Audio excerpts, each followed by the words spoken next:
आप सुन रहे हैं महेंद्र पट्टा का नाम दिया हुआ गाना। चले आइए हमारे महेंद्र पट्टा यूट्यूब पर लेकर आ रहे हैं नए नए गाने धमाकेदार के साथ।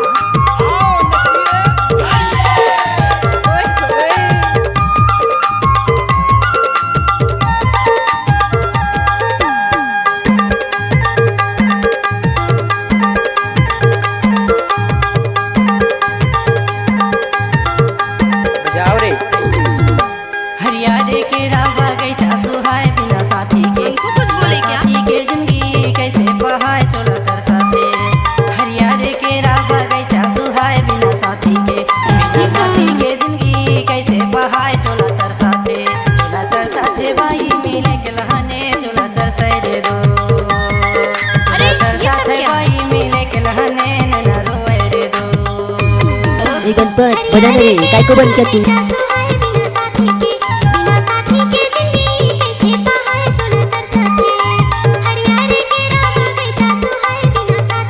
अब आएगा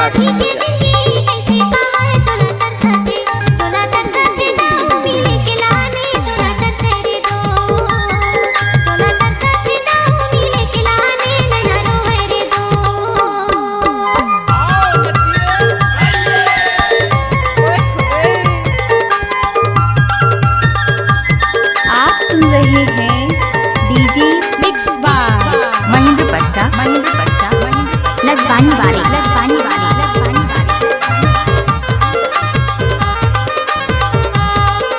नाचुरी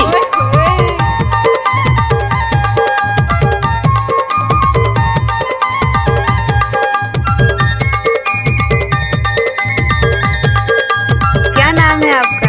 मिक्स बार डीजे महेंद्र पट्टा लदवानी वाले। हाथे सरौता बगल बसता।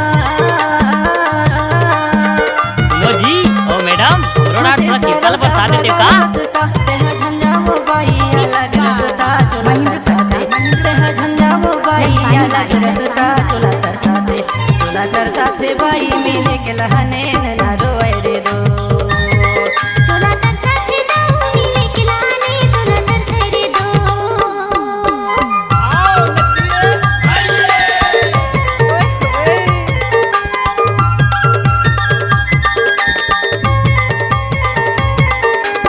नाचुरी अब आएगा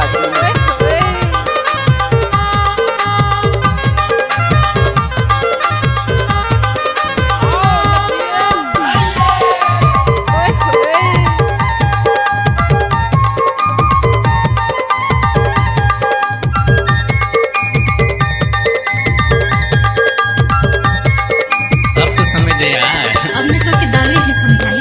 अरे ये सब क्या है?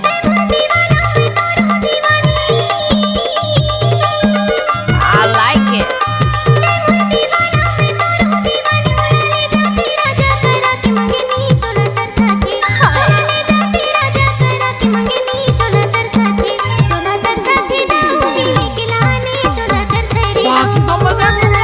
चोला तर साथे बाई मिले के लहने नैना रोए रे दो।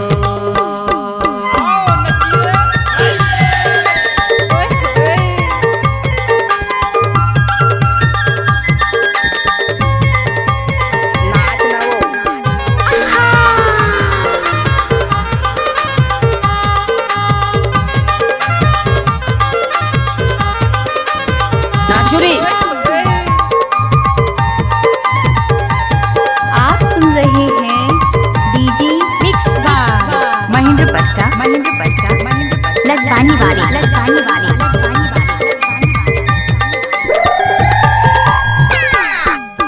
साथी लकई ठोका वाल किरिया।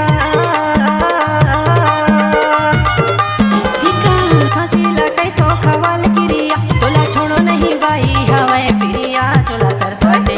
तोला छोड़ो नहीं बाई हवाए पिरिया चोला तर साथे बाई मिले के लहने नैना रोए रे दो।